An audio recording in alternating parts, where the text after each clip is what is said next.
The government. It loves you and wants to keep you safe and well. It even wants to make paying taxes, fines, and court costs easier for you. How?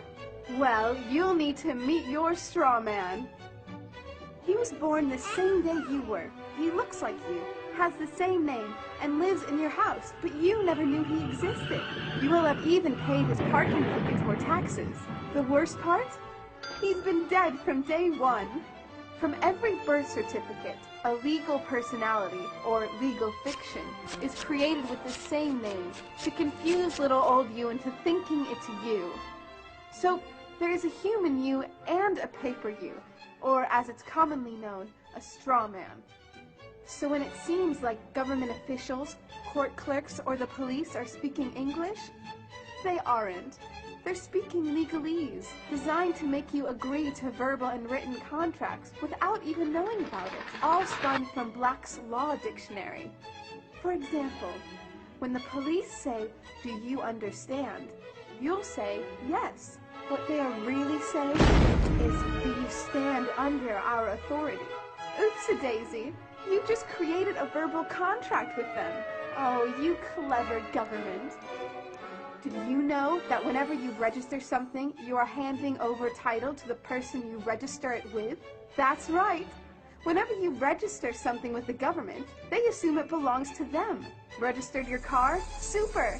Now you are the registered keeper of your vehicle, and the government can crush it when you don't pay your, straw man's taxes. Expecting a new bundle of joy? Well then you need to register your little darling with a birth certificate. Then they can start the process all over again and create a new straw man for your little one. Isn't that great? So when Junior grows up, he'll be able to generate revenue just like you have. When you notify on your baby by signing the birth certificate, your child becomes a ward of state, and if the government doesn't like what you're doing, they'll assume it's okay to take the child away, or make new rules for things they don't like. Not enough school? Smacking your child? Shouting too loudly? And it's off to social services for the little one.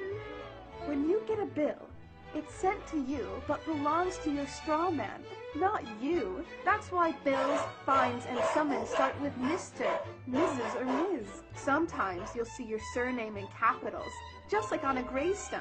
That's because your straw man is dead, and just a silly piece of paper, created before you could comprehend or even consent to it. When you go to court, you represent your straw man, so you, the human, take on any costs, fees, taxes, and fines involved for the straw man. The human you doesn't even need to pay them. But you made a contract with the court by appearing on behalf of your legal personality or straw man, just like the government knew you would. Confused? Well, don't worry. The government doesn't want you to know anyway. If you knew, you'd stop paying things like council tax and parking tickets. Because when you go to court, you are representing your straw man. You are you, alive and made of flesh and blood. Your straw man, or legal personality, is a piece of paper created from your birth certificate. And you think it's you. What a silly This silly. belief structure is perpetuated by maritime admiralty law. This form of law was originally created to govern ships docking in foreign nations for the import or export of products and resources. It deals with banking and merchant affairs, not civil affairs. When a product is taken off of a ship and brought into a foreign land, that nation takes custody of the resource and accounts for it with a certificate. That certificate marks the birth date of that product in the custody of the respective nation. Think of why it is supposedly required to have a certificate of live birth in the first place. The Barron's Dictionary of Banking Terms defines a certificate as a paper establishing an ownership claim. So right there, we notice that everyone with a birth certificate is defined as being owned. People are used as collateral with other nations because the U.S. is bankrupt. The United States declared bankruptcy on March 9th of 1933. At this point, the U.S. began taking out loans from a private, non-government affiliated corporation called the Federal Reserve. With no money to pay back the loans, the United States began using the citizens as collateral. All birth and marriage certificates are literally warehouse receipts. Just look at the similarities of warehouse receipts and birth certificates. Both document the date of issue, a serial number, registration number or receipt number, a description of the product, and an authorized informant to notify the appropriate government agency. With all of this information being readily available, the majority of people are unaware of their involvement with maritime admiralty law. This is possible through the manipulation of language. This admiralty law changed the meaning of the word person from a natural living person to a corporation.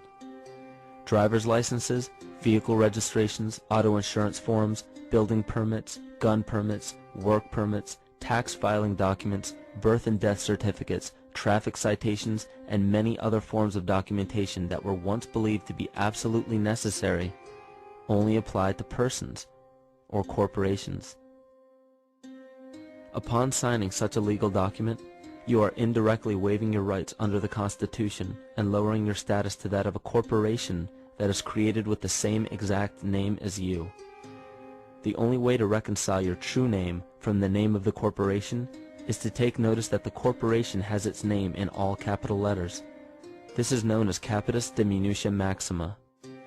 You may take notice that your driver's license, birth certificate, social security card, insurance cards, and more use all capital letters to legally represent the corporation with your name, not you.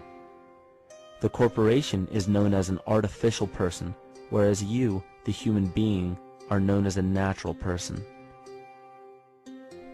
This deception goes even deeper when it comes to the courts that we attend. When showing up to court, you will notice that there are seats for witnesses behind a wooden fence or barrier.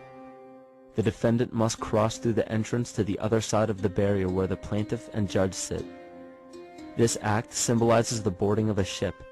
At this time, business can be conducted in maritime admiralty law. The judge, acting as captain or banker, is responsible for settling the balance between the two sides. This is why there is always a monetary value involved in any court case. The captain is simply dealing with banking and merchant disputes. Once the balance is paid, the case is closed.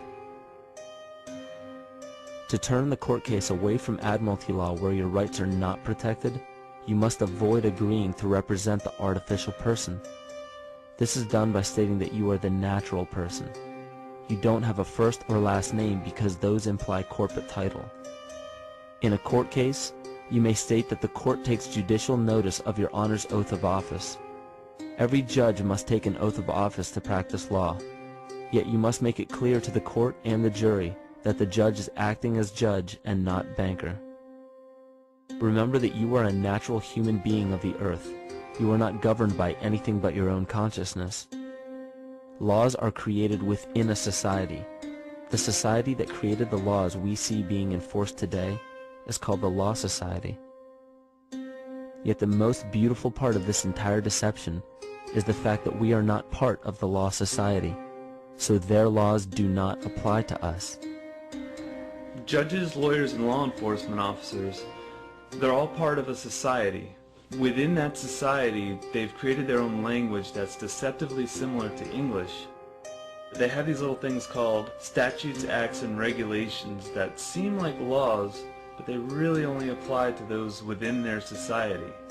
So that basically means all the traffic violations, minimum age requirements, and everything except for damage to another person or their property doesn't really apply to the natural person. Laws only apply to those within the Law Society. The game being played is an illusion. You can simply choose to open your eyes and reclaim the freedom that you were born with, bound by nothing but the limits of your imagination. These are just a few examples of assuring that your rights are being protected. By far, the most important line of defense against this deception is to be aware of the perversion of language, and be absolutely aware of how you form your beliefs and concepts.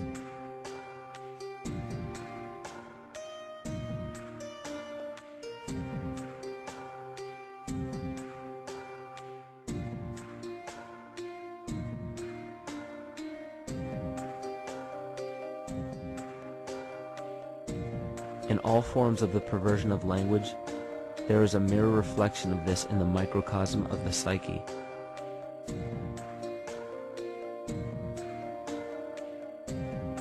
And the problem I see with humanity today is we don't truly know ourselves anymore. We have the 9-to-5 job, we have the house, the children, the bills, the television, the hobbies, and the errands that we run every single day, and we eventually begin to believe that this is who we are. You know, but who are we beneath the job title, beneath the status of mother or father, theist or atheist, Republican or Democrat, black or white, man or woman? Who are we? Who are we deep down inside? We don't know, because every time we hear an answer that we don't want to accept about ourselves, we deny it. We'll pass it off and project it onto somebody else and judge them for it. This is repression. And we see what repression can do to us on an individual level, but what about on a collective level of humanity?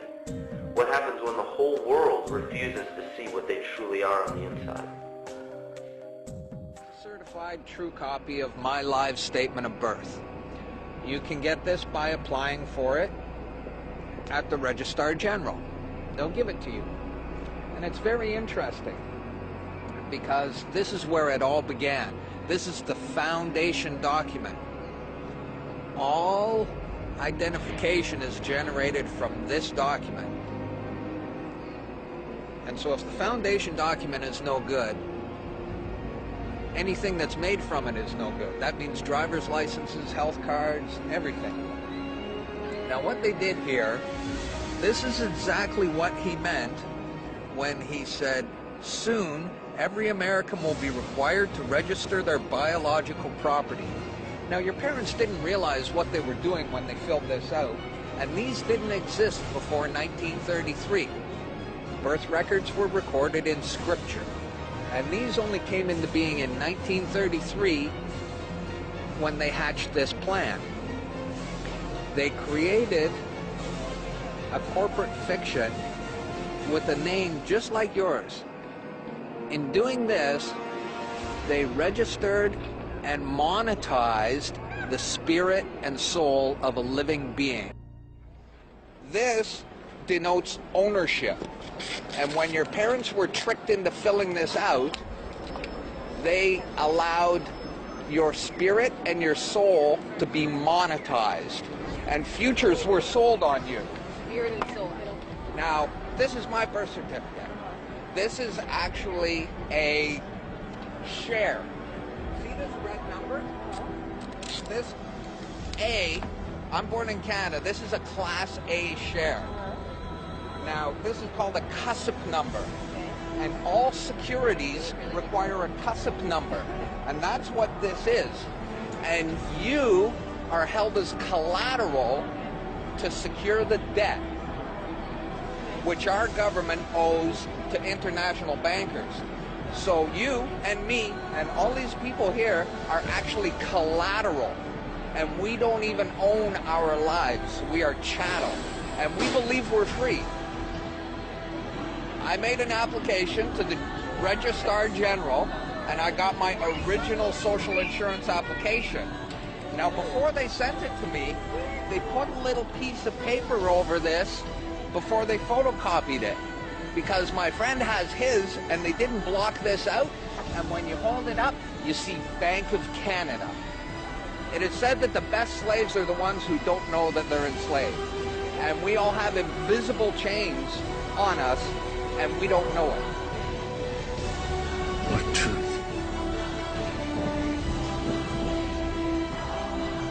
That you are a slave.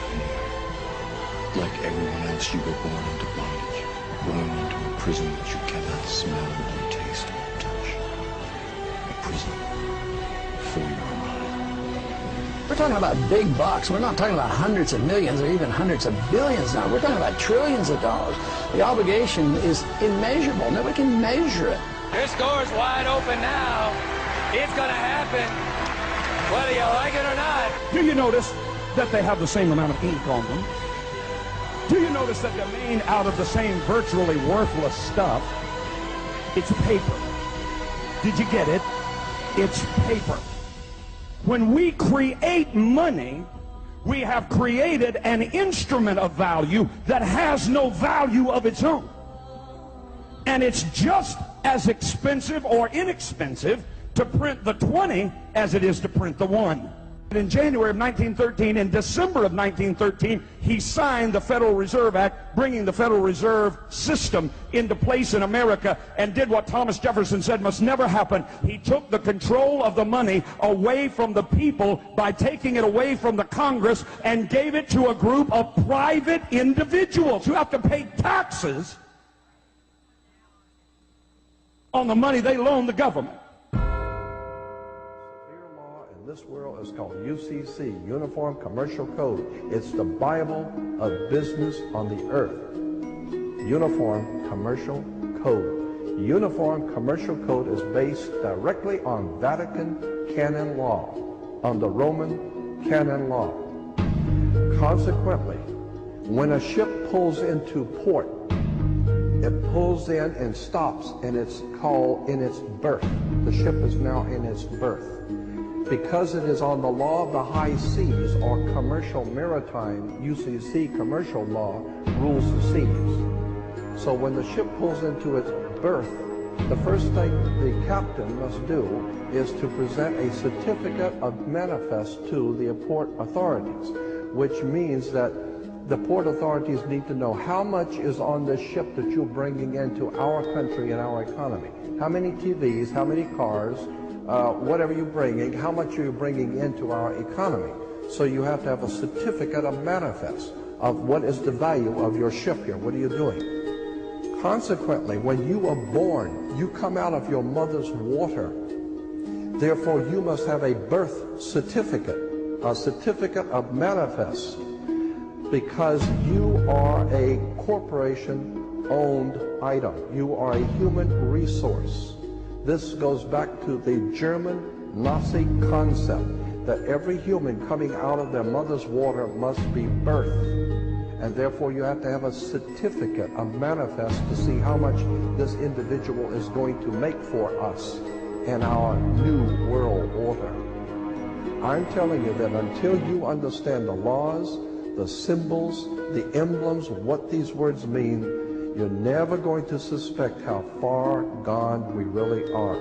Did you know, for instance, that your birth certificate is a security on the stock exchange in the New York stock market? Did you know that? Because if you order your birth certificate, get a new one, order your birth certificate, it'll only cost you, sometimes it's free, it'll only cost you a few dollars. Order your birth certificate. On your birth certificate, all birth certificates in this country, on the bottom, it will tell you this is printed on security papers.